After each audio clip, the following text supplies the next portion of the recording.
tiesneši turpmāk būs tie, kas izlems, kura katrā konkrētā gadījumā, kura tiesības būtu augstāk vērtējams. Tātad šobrīd es teiktu, ka relativisms ir ļoti liels. Saprast vairs nevar neko. Mēs nevaram viennozīmīgi pateikt, kura tiesības ir Latvijā aizsargātas.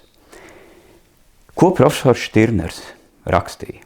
Preventīvā tiesība aizsardzības sistēma. Kas tas būtu šajā gadījumā? Tas būtu, protams, komplekss jautājums, bet pats būtiskākais. Pats būtiskākais, kas Latvijā iztrūks jau 30 gadus. Tā ir prasība visus nekustamo īpašumu atsevinājumu darījumus veikt notariālā akta formā.